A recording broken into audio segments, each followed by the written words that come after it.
Hello everyone. आज हम लोग process of protein synthesis class 12th के लिए देखेंगे। इसमें मुख्य तौर पर आज हम लोग ट्रांसक्रिप्शन के बारे में जानेंगे। तो यह आप जान ले कि प्रोटीन संश्लेषण की प्रक्रिया जो है वह दो चरणों में पूरा होती है। पहला को कहते हैं प्रतिलेखन ट्रांसक्रिप्शन और दूसरा को कहते हैं स्थानांतरण ट्रांसलेशन। तो पहला प्रोसेस जो है उसे आज हम लोग डील करेंगे अच्छे तरीके से। तो ट्रांसक्रिप्शन जो है, ट्रांसक्रिप्शन के बारे में हमें एक बात याद रखना है कि यह जब भी पूर्ण होता है तो न्यूक्लियस के अंदर पूर्ण होता है। कहाँ होता है? तो न्यूक्लियस के अंदर, केंद्रक के अंदर यह प्रक्रिया पूर्ण होती है।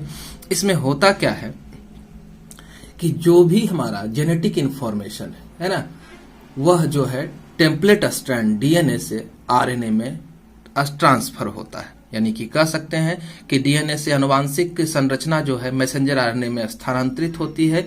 तो इसी प्रक्रिया को ट्रांसक्रिप्शन कहा जाता है।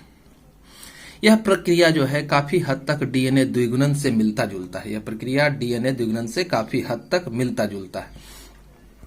यह जो पूरी प्रक्रिया है इसको संपन्न होने के लिए कई सारे चीजों की आवश्यकता होती है, जिसमें प्रमुख चीज जो है वह आरएनए पॉलीमरेज एंजाइम है। पहला पदार्थ क्या है? आरएनए पॉलीमरेज एंजाइम है। हमें एक डीएनए चाहिए जो टेम्पलेट के रूप में, यानी कि डीएनए का एक स्ट्रैंड चाहिए। साथ में क्या चाहिए? 4 तरह के राइबोन्यूक्लियोटाइड ट्राइफॉस्फेट चाहिए, जैसे एटीपी, सीटीपी, जीटीपी और यूटीपी। और कुछ डाइवैलेंट आयंस चाहिए, जैसे मैग्नीशियम आयन, मैग्नीज आयन, है ना। और कुछ कोफैक्टर चाहिए। आरएनए पॉलीमरेज जो है, अगर हम लोग यूकैरियोट में ट्रांसक्रिप्शन को देखेंगे तो वहां पर हमें 3 तरह के आरएनए पॉलीमरेज की आवश्यकता होती है, फर्स्ट, सेकेंड और थर्ड। इसके अलावा ट्रांसक्रिप्शन को शुरू करने के लिए सिग्मा फैक्टर, अंत करने के लिए रो फैक्टर या टर्मिनेशन फैक्टर जो है, इतना सारा चीज की आवश्यकता हमें होती है ट्रांसक्रिप्शन की प्रक्रिया को पूरा करने के लिए। कैसे कैसे हमारा सारा कार्य शुरू होता है इसे आप देखें। आरएनए पॉलीमरेज एंजाइम जो है वो कहाँ रहता है? तो हमारे टेम्पलेट के प्रमोटर वाले हिस्से में। टेम्पलेट के प्रमोटर वाले हिस्से में आप ये देखें डायग्राम। यह हमारा क्या है? यह हमारा डीएनए का 2 स्ट्रैंड है। डीएनए का पहला स्ट्रैंड है ना, इसमें, और नीचे वाला दूसरा स्ट्रैंड, ये टेम्पलेट स्ट्रैंड हो गया, और उसके नीचे वाला जो है वह कोडिंग स्ट्रैंड हो गया। ये वाला हिस्सा को प्रमोटर हिस्सा कहते हैं। इस हिस्सा को जहां पर ट्रांसक्रिप्शन की प्रक्रिया संपन्न होती है इसको स्ट्रक्चरल जीन कहा जाता है ना। और जब ट्रांसक्रिप्शन की प्रक्रिया अंत होती है तो इस हिस्से को टर्मिनेशन कहा जाता है। टर्मिनेशन एरिया है ये, है ना। ये हमारा कोडिंग स्ट्रैंड हो गया। अब देखें कि हमें इस बात का याद रखना है कि यह प्रक्रिया कैसे कैसे संपन्न होती है। तो यह मुख्यतः 3 चरणों में पूरा होता है। पहला स्टेप जो है बाइंडिंग टू द प्रमोटर, है ना। पहला काम क्या है कि हमारा आरएनए पॉलीमरेज जो है वह बाइंड कर जाता है प्रमोटर हिस्से से, और आरएनए चेन बनने की प्रक्रिया की शुरुआत हो जाती है ना। दूसरा प्रक्रिया जो है वह दूसरा प्रक्रिया है elongation of RNA polynucleotide chain. जो हमारा नया चेन नीचे बनेगा उसकी लंबाई में वृद्धि होगी और अंतिम हिस्सा जो है टर्मिनेशन हो जाएगा, हमारी प्रक्रिया समाप्त हो जाएगी। तो पहली प्रक्रिया को देखें, बाइंडिंग प्रोसेस में क्या होता है। तो सबसे पहले डीएनए में डीएनए टेम्पलेट का वह हिस्सा जहां पर क्या होगा, तो हमारा शुरू होगा प्रक्रिया, यानी कि ट्रांसक्रिप्शन की प्रक्रिया शुरू होती है, उस हिस्से को प्रमोटर हिस्से कहते हैं। और वहां पर क्या रहता है? स्टार्ट सिग्नल मौजूद रहता है। उस जगह पर क्या रहेगा? स्टार्ट सिग्नल मौजूद रहता है, यानी कि सिग्मा रो फैक्टर वहां उपस्थित रहता है। और इसी हिस्से को क्या कहा जाता है? प्रमोटर हिस्सा कहा जाता है। तो इस बात को याद रखना है कि प्रमोटर हिस्से में नाइट्रोजिनस बेस में एडेनिन और थाइमिन काफी ज्यादा मात्रा में रहते हैं। यहाँ पर कौन ज्यादा मात्रा में पाया जाएगा? एडेनिन और थाइमिन। तो इस तरह से एटी या टीए का सीक्वेंस हमें मिलेगा। इस एरिया को टाटा बॉक्स के नाम से जाना जाता है। इस एरिया को क्या कहते हैं? टाटा बॉक्स के नाम से जानते हैं, ठीक है। और भी साइंटिस्ट ने इसका अलग अलग नामाकरण किया। किसी ने इसे हॉगनीज बॉक्स कहा, किसी ने प्रिबनाव बॉक्स कहा, है ना। जो भी है, तो यहाँ पर टी का सीक्वेंस ज्यादा होता है, AT का सीक्वेंस ज्यादा होता है, और इसी सीक्वेंस पर क्या होते हैं हमारे RNA पॉलीमरेज एंजाइम जो है प्रमोटर हिस्से से बंध जाते हैं। ठीक है, प्रमोटर हिस्से से ये क्या करेंगे, बंध जाएंगे। अब आगे की प्रक्रिया को देखें।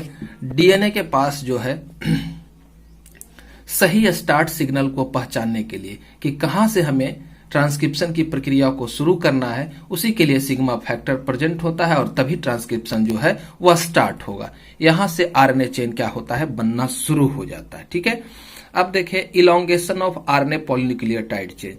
जब बनने की प्रक्रिया शुरू हो जाएगी तो RNA पॉलीमरेज जो है DNA के नाइट्रोजनस बेस का सही प्रतिलिपिकरण करेगा। कहने का अर्थ यह हुआ कि किसको किस सीक्वेंस पर एडजस्ट करना है, इसको यह व्यवस्थित करेगा। इसके लिए आप देखें इस चार्ट को कि जैसे हमारा DNA का दोनों स्ट्रैंड ऊपर दिया गया है ना, 3 प्राइम से 5 प्राइम की ओर, दूसरा स्ट्रैंड जो है 5 प्राइम से 3 प्राइम की ओर है। तो टेम्पलेट स्ट्रैंड में शुरुआत में आप देख रहे हैं ATGC ATGC ATGC है ना, यानी कि इस हिस्से में प्रमोटर वाला हिस्सा यह है और यहां पर नाइट्रोजनस बेस A और T का मात्रा जो है वो ज्यादा रहेगा। ठीक है, अब क्या होगा, अब उसके नीचे देखें A किसके साथ जुड़ता है, T के साथ, तो कोडिंग स्ट्रैंड उसी तरह से है TACG है ना, TACG। तो इस तरह से हमारा कोडिंग सीक्वेंस है। अब इस प्रमोटर वाले हिस्से से क्या होना है, इनिशिएशन शुरू होना है ना, यानी कि हमारे RNA चेन का फॉर्मेशन होना शुरू होना है। तो RNA चेन जो बनेगा, हम जानते हैं A के नीचे क्या आना चाहिए था, T आना चाहिए था, इसको रिप्लेस करेगा कौन, U। हम जानते हैं RNA में थायमीन की जगह पर यूरासिल पाया जाता है, तो इसीलिए यहां पर क्या है, UA का सीक्वेंस है। आप यहां पर देख रहे हैं इसकी दिशा को दिखाया गया है ना। RNA जब ट्रांसक्रिप्शन करता है टेम्पलेट से तो यहां का सीक्वेंस क्या होगा, 5 प्राइम से 3 प्राइम की ओर होगा। ठीक है, अब फिर हम वापस चलते हैं अपने पिछले पेज की ओर, जहां पर हम लोगों ने पढ़ा था क्या, इलोंगेशन के बारे में देख रहे थे। तो RNA पॉलीमरेज DNA के नाइट्रोजनस बेस का सही प्रतिलिपिकरण करता है। DNA का सिंगल स्ट्रैंड इसमें भाग लेता है, अभी हम बचा चुके हैं है ना। नीचे वाला जो है कोडिंग स्ट्रैंड वह भाग नहीं लेगा। तो इसमें क्या होता है, मैसेंजर RNA यानी कि हमारे RNA चेन की लंबाई में वृद्धि होती है, कहां से, 5 प्राइम से 3 प्राइम की दिशा में, और सारा काम जो है न्यूक्लियस के अंदर संपन्न हो रहा है। यहां पर सिंथेसिस की दर क्या होती है, तो 30 न्यूक्लियोटाइड जो है पर सेकेंड यहां पर बनता है। सबसे पहला न्यूक्लियोटाइड जो बनेगा वह A या G से बनता है ना, रेनिन या ग्वानिन से बनता है। जैसे जैसे RNA पॉलीमरेज की मात्रा बढ़ते जाती है वैसे वैसे DNA जो है खुलते जाते हैं। आगे की प्रक्रिया को देखें कि अब जो है जब पूरी तरह से चेन बन जाएगा है ना, तो चेन जब बन जाएगा तो चेन बनने के लिए ये वाला हम लोग एक चीज देख रहे थे क्या, स्ट्रक्चरल जीन वाला हिस्सा।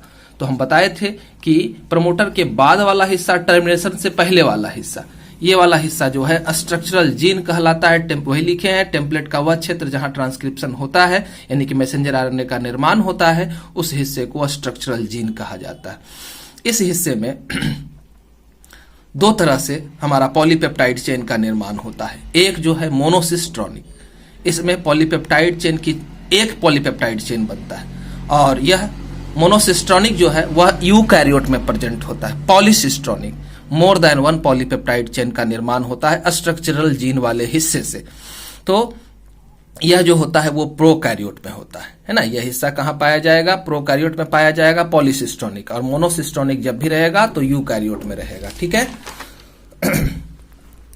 अब हमारा चेन पूरी तरह से बन गया स्ट्रक्चरल जीन वाले हिस्से में, तो टर्मिनेशन हो जाएगा ट्रांसक्रिप्शन का। तो RNA पॉलीमरेज DNA पर मौजूद जब स्टॉप सिग्नल पर पहुंचेगा, यह टर्मिनेट कैसे होगा, तो जब हमारा टर्मिनेशन हिस्से में क्या है, स्टॉप सिग्नल है। हमारे ऐसे सीक्वेंस है ना, जो कि स्टार्ट सिग्नल के अपोजिट है, स्टॉप सिग्नल है, और वो क्या करेंगे, टर्मिनेशन को रोक देते हैं। तो मैसेंजर RNA का संश्लेषण क्या हो जाएगा, रुक जाएगा, मैसेंजर RNA बनेगा अब नहीं। और इसके लिए वहां पर रोप फैक्टर प्रेजेंट होता है जो इसे काम करने के लिए मदद करता है, और साथ में ये क्या करेगा, DNA के बगल में जो बना था हमारा मैसेंजर RNA उसे इससे अलग कर देने का काम करता है रोप फैक्टर। याद रखना है कि प्रोकैरियोट में टर्मिनेशन करने के लिए स्टॉप सिग्नल जो होते हैं जी या सी की अधिकता वाला क्षेत्र होता है। जहां पर जी और सी ज्यादा मात्रा में मिलेंगे वही हिस्सा जो है टर्मिनेट कर सकता है। अब केंद्रक में क्या हो गया, हमारे न्यूक्लियस के अंदर एक कंप्लीमेंट्री मैसेंजर आरएनए का निर्माण हो गया है, तो वो डीएनए के साथ बंधे हुए नहीं रह सकते, है ना। तो ये आसानी से क्या करते हैं, न्यूक्लियर पोर से केंद्रक छिद्र से बाहर निकल जाते हैं, कोशिका द्रव में पहुंचते हैं। कोशिका द्रव से, है ना, ट्रांसफर आरएनए उसे रिसीव करता है और इसे पहुंचा देता है राइबोसोम पर उपस्थित राइबोसोमल आरएनए के पास, और ये राइबोसोमल आरएनए से जुड़ जाते हैं। अब आगे की प्रक्रिया जो है ट्रांसलेशन होगी। याद रखना है कि जैसे ही मैसेंजर आरएनए का काम खत्म होगा, जिससे यानी कि ट्रांसलेशन की प्रक्रिया शुरू होगी, तो मैसेंजर आरएनए को राइबोन्यूक्लियेज एंजाइम क्या कर देगा, कोलैप्स कर देगा, नष्ट कर देगा। यूकैरियोट में आप लोगों को याद रखना है कि ट्रांसक्रिप्शन के लिए 3 अलग अलग तरह के बता चुके हैं, है ना, पॉलीमरेज एंजाइम पाए जाएंगे जो डीएनए में क्या करते हैं डीएनए से बनाते हैं हेट्रोजिनस आरएनए या एचएन आरएनए का निर्माण करते हैं। आरएनए पॉलीमरेज क्या करेंगे, हेट्रोजिनस आरएनए का निर्माण करेंगे, और इसी में एचएन आरएनए में अगर मॉडिफिकेशन होता है तभी जाकर के मैसेंजर आरएनए का निर्माण होता है। इस बात को याद रखेंगे। तो इस तरह से चैनल को सब्सक्राइब करेंगे, वीडियो को लाइक करेंगे, है ना। धन्यवाद।